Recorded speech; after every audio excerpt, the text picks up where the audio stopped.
আসসালামু আলাইকুম ওরহমতুল্লাহ বারাকাতু। এসএসসি অথবা দাখিল 2028 ব্যাচ আপনারা যারা আছেন, ছোট সকল ভাই ও বোনেরা, আপনারা আমার ক্লাসগুলো খুব মনোযোগ সহকারে করেন আমি জানি। তো এটা আপনারা চালিয়ে যাবেন, মানে এখন ঠিকভাবে ক্লাস করতেছেন, কিন্তু সামনে আবার দেখা গেল যে আবার একটু অন্য একটা চ্যানেলের ভিডিও দেখলেন বা অন্য একটা কিছু করলেন, তা করার প্রয়োজন হবে না আশা করা। আমরা এই বইটা নিয়ে আজকে আলোচনা করব। এটা কি? পদার্থবিজ্ঞান। এই পদার্থবিজ্ঞান বইটা দেখেন, যারা নিয়মিত আমার ক্লাস করেন তারা জানেন যে আমি বল অধ্যায়টা শুরু করছি। একটা ক্লাস আমি নিছি, আজকে হচ্ছে 2 নম্বর ক্লাস নেওয়ার ট্রাই করব।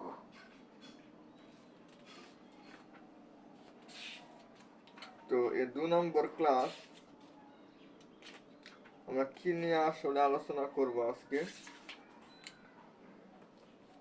আমরা মৌলিক বল পর্যন্ত আমরা আলোচনা করছিলাম। আজকে হচ্ছে আমরা বলের সাম্যাবস্থা ও অসাম্যাবস্থা, এই বিষয়টা আমরা একটু আজকে বোঝার চেষ্টা করব যে এই সাম্যাবস্থা জিনিসটা কি আর অসাম্যাবস্থা এটা কি, এটা আমরা বোঝার ট্রাই করব। দেখেন, এখানে শুরুতেই আপনাদের একটা কথা লেখা আছে, বল একটি ভেক্টর। দেখেন, এখান থেকে আপনাদের কি বিষয় জানতে হবে। আমি গতদিন শুধু বলের সংজ্ঞা দিচ্ছি, মানে বল কাকে বলে সেটা আমি বুঝাইছি, কিন্তু বল কত প্রকার সেগুলো একটু আলোচনা করা হয়েছে। বাট বল কোন ধরনের রাশি, এটার একক, এটার মাত্রা, এই বিষয়গুলো কিন্তু আলোচনা করা হয় নাই। তো আমি ট্রাই করব আজকে প্রথমে এই টপিকটা আজকে বোঝানোর জন্য। তো বল হচ্ছে ভেক্টর রাশি। বলকে প্রকাশ করার জন্য মান এবং দিক উভয়ের প্রয়োজন হয়। তো বল হচ্ছে একটা ভেক্টর রাশি। বলের একক আমরা নিতে পারি হচ্ছে, বল আমরা বিভিন্ন এককে প্রকাশ করতে পারি। একটা হচ্ছে নিউটন। নিউটন একটা একক, বলের একক হচ্ছে নিউটন, যেটাকে এফ দ্বারা প্রকাশ করা হয় কি দ্বারা? এফ দ্বারা। এফ আছে মানে হচ্ছে বল, আর এটার একক হচ্ছে নিউটন। এটা হচ্ছে ভেক্টর রাশি। কি রাশি? ভেক্টর রাশি।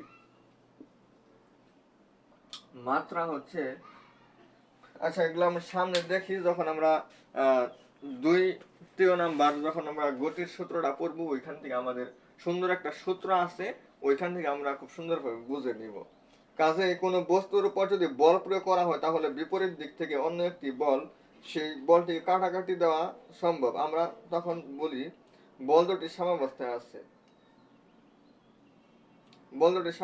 অর্থাৎ আমি একটা বস্তুর উপর যে পরিমাণ বল প্রয়োগ করছি, সে আমাকে বিপরীত দিক থেকে ওই পরিমাণ বলে কি করতেছে, বল প্রয়োগ করতে আছে। তাহলে যেহেতু দুইটা বল পরস্পর সমান, বুঝেন নাই? একদম সহজ কথা। মানে আমি একটা বস্তুর উপর যে বল প্রয়োগ করতেছি, ওইটা বিপরীত দিক থেকে সমান বলই প্রয়োগ করবে। আর বাস্তবের ক্ষেত্রে এটাই সম্ভব। বাস্তবে কিন্তু এটাই সম্ভব যে আমি যতটুকু বল প্রয়োগ করব, বিরুদ্ধে নিউটনের তৃতীয় সূত্র, এটা হচ্ছে আমাদের নিউটনের তৃতীয় সূত্র। প্রত্যেক ক্রিয়ারই একটি সমান ও বিপরীতমুখী প্রতিক্রিয়া বল থাকে। আমি যতটুকু বল প্রয়োগ করি, ও বিপরীত দিক থেকে কি করে, সেই পরিমাণ বলে আমাকে প্রয়োগ করবে। আমি যদি এটাকে এফ বলে, আমি যদি একটা বস্তুর উপর এফ বল প্রয়োগ করি, বলকে তো এফ দ্বারা প্রকাশ করা হয়, সে আমাকে এফ প্রাইম বল প্রয়োগ করলো। তাহলে মানে আমি যতটুকু বল প্রয়োগ করছি, ও বিপরীত দিক থেকে কি করলো, আমাকে এফ প্রাইম বল প্রয়োগ করলো আমার দিকে। তাহলে নিউটনের তৃতীয় সূত্র হচ্ছে এই দুইটার সমান। এফ এবং এফ প্রাইম কি হবে? সমান। ওই যে ইট মারলে পাটকেল কি খেতে হয়, এরকম একটা কথা আছে, তো ওইটা দিয়ে আপনি মনে রাখবেন। তাহলে বলের সাম্যাবস্থা অসাম্যাবস্থা এটার কথা বলতেছে, যদি এই দুইটা আসলে যেহেতু সমান হচ্ছে, এটা হচ্ছে সাম্যাবস্থা। মানে আমি যতটুকু বল প্রয়োগ করতেছি, ওটা আমি ততটুকুই বল প্রয়োগ করতেছি। তার মানে কি, দুইটা একদম স্থির অবস্থায় থাকবে। ওইখানে ওই বস্তুটা, যেমন ধরেন যে এখানে একটা বস্তু আছে, আমার দুইজন ফ্রেন্ড বা আপনার দুইজন ফ্রেন্ড একটা বস্তুকে একদম সমান বলে দুই পাশ থেকে ধাক্কা দিতেছে, ওরা কি কোনো দিকে অগ্রসর হবে? কোনো দিকে অগ্রসর হবে না। কোনো দিকে অগ্রসর হবে না, তার মানে কি একদম সাম্য। সাম্য মানে কি একদম স্থির অবস্থায় থাকবে, ওই বস্তুটা একদম স্থির অবস্থায় থাকবে। আর এখানে একটা বস্তু আছে, আমি এখানে 5 নিউটন বল প্রয়োগ করছি, আর ওই দিক থেকে আমার ফ্রেন্ড 7 নিউটন বল প্রয়োগ করছে, তাহলে কিন্তু ওইটা মানে কি হবে, স্থান চেঞ্জ করবে। স্থান চেঞ্জ করবে মানে কি, ওটা হবে অসাম্যাবস্থা। আচ্ছা, সাম্যাবস্থা অসাম্যাবস্থা আমরা একটু আলোচনা করলাম।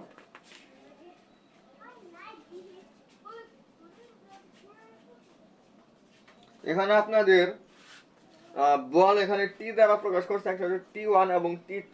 একটা বইয়ের ছবি এখানে আপনাকে দিছে, এটা যদি আপনারা একটু বুঝতে পারেন তাহলে আপনাদের আরো একটু সহজ হবে। তাহলে এই বই এর যে ওজনটা, ওজন হচ্ছে ডব্লিউ। ডব্লিউ ওজন, ওজন হচ্ছে আমাদের কি ডব্লিউ, যেটা হচ্ছে আমাদের এমজি। জি কোন দিকে কাজ করে, জি যেহেতু নিচের দিকে কাজ করে, তার মানে ওজন আমাদের নিচের দিকে কাজ করবে। তাহলে এই বইয়ের একটা ওজন আছে, এই বইটা সুন্দর করে বাঁধছে, বাঁধার পরে দুই পাশে দুইটা দড়ি ধইরা একজনে T1 বলে আর ওই পাশ থেকে T2 বলে টান দিতেছে, আর ওটার ওজন কাজ করতেছে কোন দিকে, নিচের দিকে। আর ওজন নিচের দিকে কাজ করতেছে। এখন যদি দেখান যায় একজন হচ্ছে T1 বলে টান দিতেছে, একজন হচ্ছে T2 বলে টান দিতেছে, এখন T1 এবং T2 এই দুটা যদি সমান হয়, এই দুটা যদি সমান হয় তাহলে ওই বস্তুটা কোনো দিকে অগ্রসর হবে না, যেখানে আছে ওইখানেই থাকবে। আর যদি আমাদের T1 বড় হয় অথবা T2 বড় হয়, মানে এই দুইটার যে কোনো একটা হতে পারে, T1 বড় হতে পারে, T2 বড় হইতে পারে। এখন T1 যদি বড় হয় তাহলে T1 বলে যে টানতেছে তার দিকে যাবে, আর যদি T2 বড় হয় তাহলে T2 বলে যে টানতেছে তার দিকে যাবে। এটাই এখানে একটু ব্যাখ্যা করা হয়েছে। যাই হোক, এটা আপনারা অবশ্যই বুঝতে পারবেন। আচ্ছা, এরপর আমরা যাবো হচ্ছে ভরবেগ। ভরবেগ, ভর এবং বেগ এই দুইটার গুণফল শেষ। এটাকে আর বেশ খুব কঠিন জিনিস কি, পদার্থবিজ্ঞান কিন্তু একদম সহজ। পদার্থবিজ্ঞান যারা একদম শুরু থেকে সুন্দরভাবে বুঝতে বুঝতে আসবেন, শুধু ভালোই লাগবে। পদার্থবিজ্ঞান এমন একটা সাবজেক্ট যেটা আসলে আমরা খুব কঠিন মনে করতে পারি, বা অনেক স্টুডেন্ট আছে এরকম ম্যাথ কেউ সহজ মনে করবে, বাট ওরা ফিজিক্স কি কঠিন মনে করে কেন জানি। ফিজিক্স কিন্তু আসলে খুব সহজ। আমার কাছে ফেভারিট সাবজেক্ট, আমার ফেভারিট সাবজেক্ট দুইটা, একটা হচ্ছে ম্যাথ এবং ফিজিক্স। তো ফিজিক্স নিয়ে ভয় পাওয়ার কোনো কিছু নাই। ভরবেগ, ভর এবং বেগ দুইটা কথা কিন্তু এখানে উল্লেখ আছে। তাহলে ভর এবং বেগ এই দুইটার গুণফল, অর্থাৎ ভরবেগ মানে হচ্ছে ভর ইনটু বেগ। ভর এবং বেগ এই দুইটা গুণ করলেই আমার পাওয়া যায় হচ্ছে ভরবেগ। বুঝতে পারছেন? তাহলে ভরবেগ এটাকে প্রকাশ করা হয় পি দ্বারা, ভরবেগকে প্রকাশ করা হয় পি দ্বারা, ভর হচ্ছে এম দ্বারা, কিন্তু বেগ হচ্ছে ভি দ্বারা। তাহলে পি ইকুয়াল কি আমাদের সূত্রটা দাঁড়াইলো, পি ইকুয়াল এম ভি, যেখানে পি হচ্ছে ভরবেগ, এম হচ্ছে ভর, ভি হচ্ছে বেগ। ভর এবং বেগের গুণফল হচ্ছে ভরবেগ। আচ্ছা, তাহলে ভরবেগ দেখেন, ভর কিন্তু একটা স্কেলার রাশি। ভর কি রাশি? একটা স্কেলার রাশি, মানে এটা কত কেজি। আচ্ছা, এটাকে কি প্রকাশ করার জন্য কোনো দিকের প্রয়োজন আছে আদৌ? আদৌ কিন্তু কোনো মানে দিকের প্রয়োজন নাই। যেহেতু দিকের প্রয়োজন নাই, তাহলে এটা হচ্ছে আমাদের একটা স্কেলার রাশি। কিন্তু বেগ কিন্তু একটা ভেক্টর রাশি। বেগ একটা ভেক্টর রাশি, এটা আমাদের মুখস্থ রাখতে হবে। এখন একটা স্কেলার রাশির সাথে একটা ভেক্টর রাশি যদি আমি গুণন করি, মনে রাখবেন যে দুইটা রাশি আমি গুণন করব। দুইটা রাশি আমি কি করব? গুণন করব, যাদের মধ্যে একটা হচ্ছে স্কেলার আর একটা হচ্ছে ভেক্টর। তাহলে ওই দুইটার গুণফল যে রাশিটা পাওয়া যাবে, সেই রাশিটা আমাদের ভেক্টর রাশি হবে। সেই রাশিটা আমাদের কি রাশি হবে? ভেক্টর রাশি হবে। আর হচ্ছে দুইটা ভেক্টর রাশি, দুইটা ভেক্টর রাশি যদি আমরা গুণন করি, যেমন এখানে যে রাশিটা আছে, এখানে যে দুইটা রাশি আমাদের ভেক্টর, সেক্ষেত্রে দুইটা ভেক্টর রাশির গুণফল আমাদের অবশ্যই স্কেলার রাশি হবে। এই জিনিসগুলা হচ্ছে পদার্থবিজ্ঞানের বেসিক, এই বিষয়গুলো আমাদের অবশ্যই মাথায় রাখতে হবে। তাহলে বলেন তো এই ভরবেগটা কি হবে? যেহেতু একটা ভর, একটা স্কেলার এবং একটা ভেক্টর, স্কেলার এবং ভেক্টর এই দুইটা রাশির গুণফল, স্কেলার এবং ভেক্টর এই দুইটা রাশি এখানে আছে উপস্থিত, এই দুইটার গুণফল অবশ্যই একটা স্কেলার না ভেক্টর রাশি। স্কেলার এবং ভেক্টর দুইটা দুই ধরনের রাশি যদি হয়, এই দুটার গুণফল অবশ্যই ভেক্টর রাশি হবে। আর দুইটাই যদি ভেক্টর রাশি, এখানে দুইটাই ভেক্টর রাশি আমি গুণন করলাম, দুটা ভেক্টর রাশির গুণফল অবশ্যই একটা স্কেলার রাশি হবে। যেমন স্কেলার রাশির ক্ষেত্রে একটা আপনারা চতুর্থ অধ্যায়ে পাবেন, চতুর্থ অধ্যায়ে এরকম একটা রাশি আছে, দুইটা ভেক্টর রাশি আমরা গুণ করতেছি, স্কেলার রাশি পাওয়া যাচ্ছে, এরকম কিন্তু আমাদের আছে। তাহলে ভেক্টর রাশিকে উপরে যে তীর চিহ্ন দ্বারা প্রকাশ করা হয়, দেখেন কিছু কিছু ক্ষেত্রে কিন্তু উপরে যে তীর চিহ্ন দ্বারা প্রকাশ করা হয়। তীর চিহ্ন দ্বারা কেন প্রকাশ করছে এটা আপনাদের দ্বিতীয় অধ্যায় যে আমি ক্লাসটা নিচ্ছি, ওই দ্বিতীয় অধ্যায়ের ক্লাসে কিন্তু আমি বলছি যেগুলো ভেক্টর রাশি ওগুলোর উপর তীর চিহ্ন দ্বারা প্রকাশ করা হয়, বা আরো বিভিন্ন ভাবে বোল্ড আকারে লেখা হয়, এরকম কিন্তু বলছি আপনাদের। তো এখানে উপরে তীর চিহ্ন দ্বারা কি করছে, প্রকাশ করছে। তো এই যে ভরবেগ, এই ভরবেগ কি সে জিনিসটা আমরা বুঝলাম, ভরবেগের সূত্রটা দেখলাম, কোনটা কোন ধরনের রাশি সেটা আমরা দেখলাম। এখন এই ভরবেগ সম্পর্কিত আমাদের যে বিষয়গুলো আর জানতে হয়, সেই ভরবেগটা হচ্ছে ভরবেগের একক মাত্রা। দেখেন প্রত্যেকটা রাশি আপনি পদার্থবিজ্ঞানের যেখানে যান, আপনার প্রত্যেকটা রাশি সম্পর্কে এরকম আইডিয়া নিতে হয় যে কোনটা স্কেলার কোনটা ভেক্টর, এবং হচ্ছে কোনটা আসলে একক কি, কোনটার মাত্রা কি, এই বিষয়গুলো কিন্তু জানতে হয়। তো এই ভরবেগের একক এখানে আপনার দেওয়া আছে kilogram metre per second, kilogram metre per second. আর মাত্রা আমি নিচে লেখা দিই, এটা হচ্ছে ml 3/1, ml 3/1, উপরেরটা হচ্ছে একক, নিচেরটা হচ্ছে মাত্রা। তাহলে এই বিষয়টা আমরা একটু দেখলাম। তাহলে ভরবেগ সম্পর্কিত আমাদের কোনো প্রকার সমস্যা আশা করি আর হবে না। এবার আমরা আরো খুবই খুবই গুরুত্বপূর্ণ টপিকের দিকে ধাবিত হব, এবং আমরা খুব সুন্দরভাবে বোঝার ট্রাই করব। ভরবেগের সংরক্ষণশীলতার আমাদের কি একটা সূত্র আছে, এই সূত্রটা দিয়ে আসলে আমাদের কত গুরুত্বপূর্ণ, এমনকি এটা শুধু আমাদের 9-10 না, এই যে আমি যে অধ্যায়টা আপনাদেরকে আজকে আলোচনা করে দেখাইতেছি, এই অধ্যায়টা আমাদের ইন্টারমিডিয়েটেও আছে।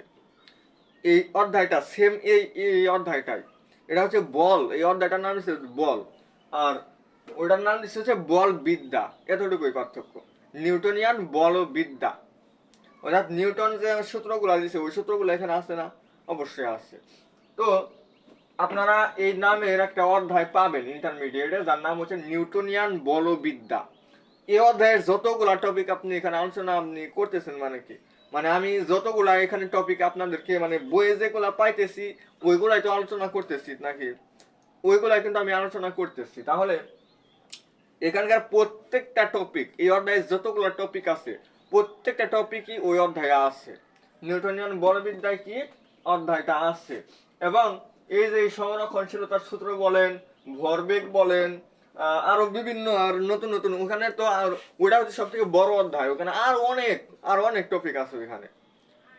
এই অধ্যায়টা শেষ করতে আমার 4টা ক্লাস লাগে, 4টা ক্লাস, কিন্তু ওই নিউটনিয়ান বলবিদ্যা শেষ করতে আমার 22টা ক্লাস লাগবে, 22টা। তাহলে বুঝতে পারেন যে আসলে খুব মানে খুব বিশাল একটা অধ্যায়।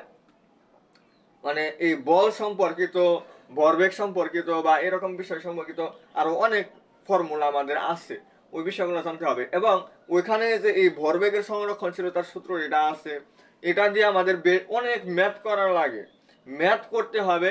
এবং কেন আমি বলতেছি এগুলা এগুলা কতটুকু গুরুত্বপূর্ণ সেটা আমি ট্রাই করতেছি বোঝানোর জন্য।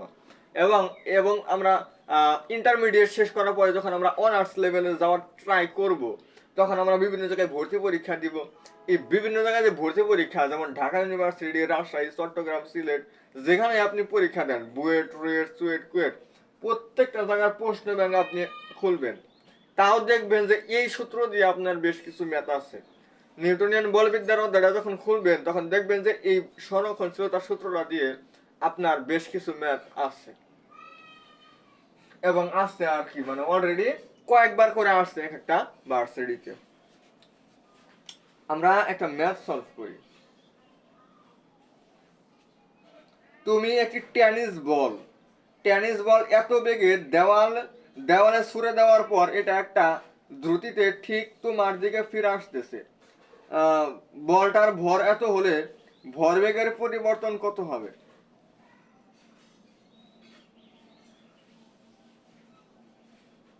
আচ্ছা, ভরবেগের পরিবর্তন,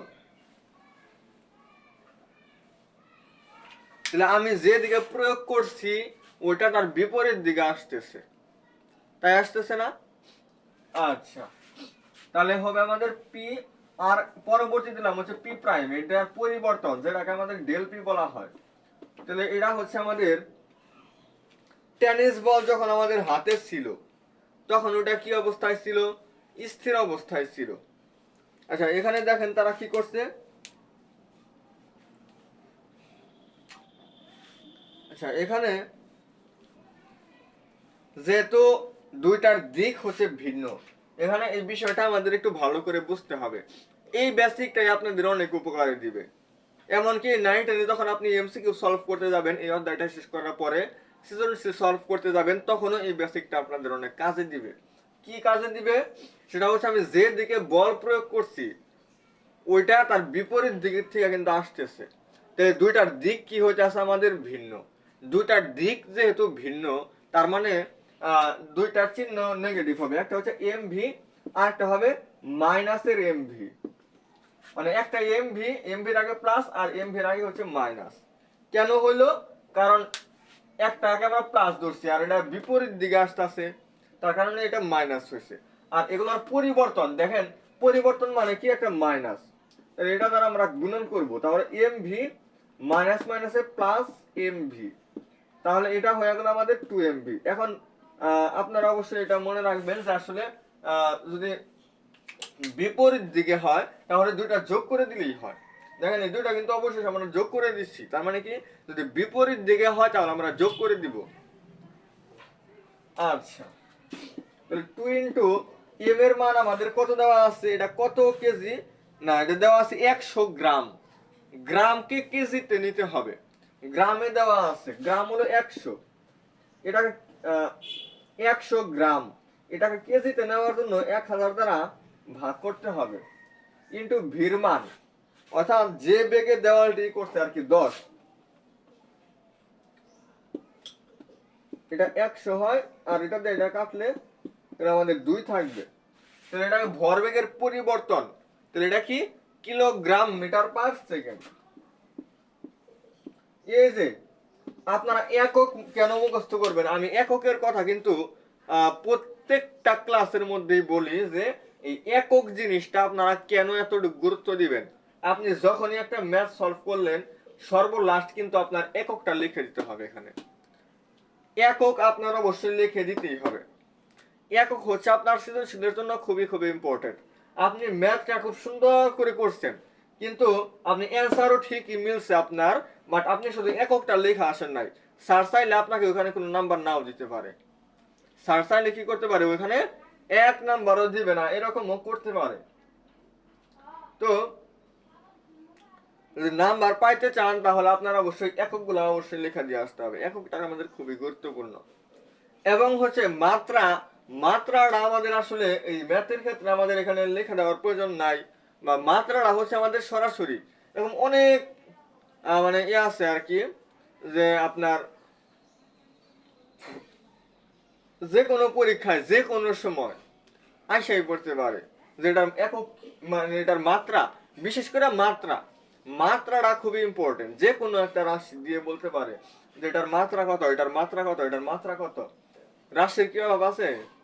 সেই স্কেলার ভেক্টর, দ্রুতি, বেগ, ওইগুলা থেকে শুরু করা হয়েছে। দেখেন যে টপিকে যাই সেখানেই আছে সংঘর্ষ। এবার আমরা সংঘর্ষ একটু বোঝার ট্রাই করব।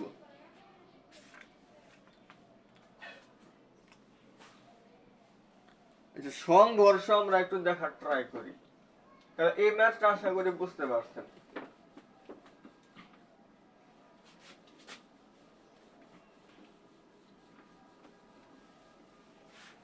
আচ্ছা, সংঘর্ষ, সংঘর্ষ মানে হচ্ছে এক প্রকার ধাক্কা। এদিক থেকে একটা গাড়ি আসতেছে, এদিক থেকে একটা গাড়ি আসতেছে, টাচ করে আর চলে গেল, মানে একটা একটা একদম সংক্ষিপ্ত একটা সময়ের জন্য, একটা ক্ষুদ্রতর সময়ের জন্য সে একটা গাড়ি আর একটা গাড়িকে মানে দুই দিক থেকে আসার সময় একটা টাচ করবে আর কি, শুধু টাচ। এটাই হচ্ছে সংঘর্ষ। এদিক থেকে এই গাড়িটা আসতেছে আর এই দিক থেকে এইদিকে, এই যে আসার সময়, এদিক দিয়ে আসার সময় এই যে এভাবে লাগা আবার চলে গেল বা বেজে বাইজা পড়া, এটাকে বলা হয় আমাদের। আবার দেখবেন যে বাজার পরে দুইটা একদিকেই চলে, মানে যুক্ত হয়ে দুইটা একদম অ্যাড হয়ে যায়, দুইটা অ্যাড হয়ে যায় একবার, আর মানে সারানো যায় না সহজে। সেক্ষেত্রে ওই দুইটা একসাথে ওই একটা বেগে চলে আর কি, এরকম। তো এই বিষয়গুলো আমরা দেখব। এটাই হচ্ছে সংঘর্ষ, মানে টাচ লাগা আর কি। সংঘর্ষ মানে হচ্ছে একটার সাথে মানে দুইটা গতিশীল অবস্থায় চলতেছে, দুই দিক থেকে দুইটা আসতেছে, আসার সময় সংঘর্ষ লাগলো। বা একদিক থেকে যাইতেছে, একটা 10 মিটার/সেকেন্ড গেছে, পিছনের দিক থেকে 15 মিটার/সেকেন্ড বেগে আরেকটা আসতেছে, আর পিছনে লাগাই দিল, পিছনে কি করলো লাগাই দিল, এরকম হয় না? ব্রেক ধরার সময় বিশেষ করে এরকম হয়। তাহলে এই যে দুইটা গাড়ি বা দুইটা বস্তু, এর ভর আমি ধরলাম হচ্ছে m1 এবং u2, এবং এটার একটা আদি বেগ আছে, এটারও একটা আদি বেগ আছে, এটা ধরলাম u1 এবং হচ্ছে u2। এটার একটা শেষ বেগ আছে, এটারও একটা শেষ বেগ আছে, যেটা ধরলাম হচ্ছে আমরা v1 এবং v2। সংঘর্ষের সূত্রটা হচ্ছে, সংঘর্ষের যে সূত্রটা সেটা হচ্ছে সংঘর্ষের আগে মোট ভরবেগ এবং সংঘর্ষের পরে মোট ভরবেগ সমান হবে। এটা হচ্ছে ভরবেগের সংরক্ষণশীলতার সূত্র বলা হয় এটাকে। ভরবেগের সংরক্ষণশীলতার সূত্র। সংঘর্ষ যে আমাদের হইল, সংঘর্ষের আগের যে মোট ভরবেগ এবং সংঘর্ষের পরের যে মোট ভরবেগ, এই দুইটা সমান হবে। আর যদি সমান হয় তাহলে আমরা বলতে পারবো যেটা হচ্ছে ভরবেগের সংরক্ষণশীলতার সূত্র মেনে চলে।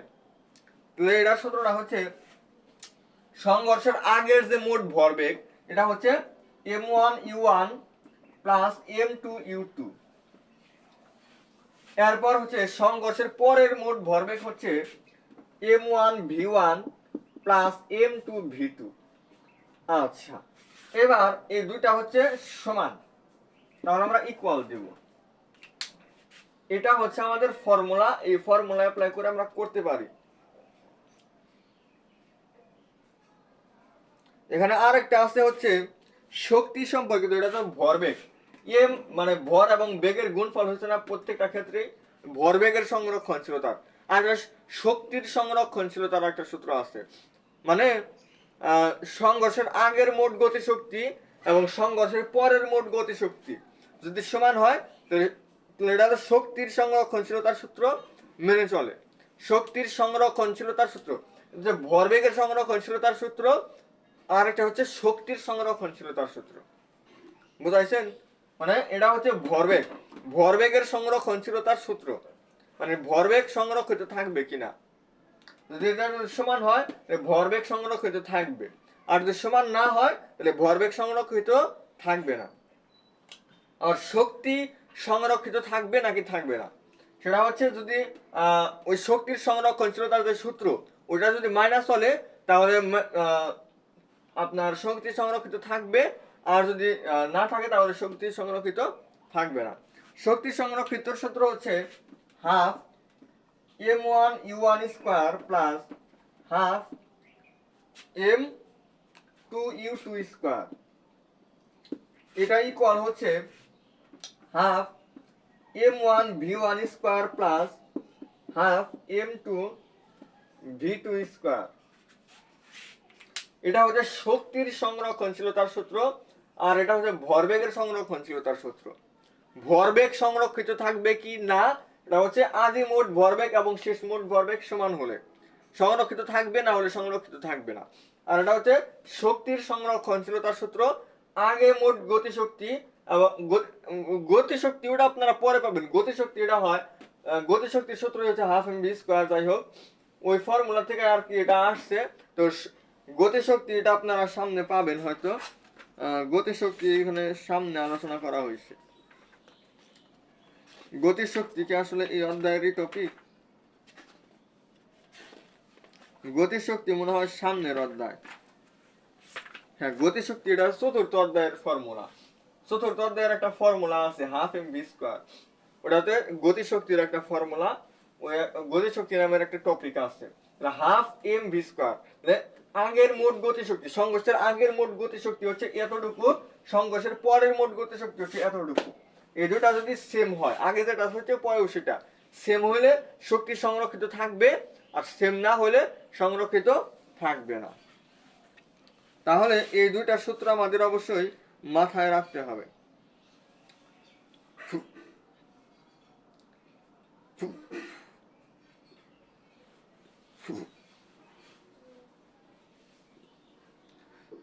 তবে আমাদের যে এই সূত্রটা, এটাকে মডিফাই করে আরেকভাবে লেখা যায়, সেটা হচ্ছে এখানে আপনাদের লেখাই দিচ্ছে m1 ইন্টু, শকের মধ্যে এখানে লেখা দিছে u1 মাইনাস v1 ইকুয়াল হচ্ছে m2 into v2 minus u2। আবার শক্তি সংরক্ষণশীলতার সূত্র একটা লেখা দিছে। এবার এই দুটো সমীকরণ ব্যবহার করে খুব সহজেই সংঘর্ষের পর m1 এবং m2 ভরের বেগ, মানে সংঘর্ষের পর এবং যে আমাদের শেষ ভরবেগটা হবে, মানে শেষ বেগ যেটা হবে সেটা বের করারও দুটা ফর্মুলা এখানে দিচ্ছে, এগুলো আপনারা একটু দেখবেন। তো যতটুকু আসলে আলোচনা করলাম এই ভরবেগ পর্যন্ত, আমরা নিরাপদ ভ্রমণ, বেগ ও বল, এগুলো আমরা আগামী ক্লাস থেকে দেখার ট্রাই করব। তো আজকের ক্লাসটি আমরা এ পর্যন্তই রাখি। যতটুকু বোঝানোর ট্রাই করি, আসলে আমরা আরো অনেকটুকু আসলে আলোচনা করতে পারি, কিন্তু খুব বেশি আলোচনা করলে আপনারা আবার নিতে পারবেন না। একটু কম কম আলোচনা করি যাতে অতটুকুই আপনারা একটু বুঝতে পারেন এবং নিতে পারেন আর কি। এ কারণে আমরা খুব সুন্দরভাবে গোছালো ভাবে একটু কম কম করেই পড়াবো। আর ক্লাসটি আমাদের এই পর্যন্ত থাকবে। ক্লাসটি সম্পূর্ণ মনোযোগ সহকারে করবেন এবং এই টপিকগুলা যতটুকু বোঝাইছি এতটুকু খুব সুন্দর করে বোঝার ট্রাই করবেন, তাহলেই চলবে। আসসালামু আলাইকুম ওয়া রাহমাতুল্লাহি ওয়া বারাকাতুহু।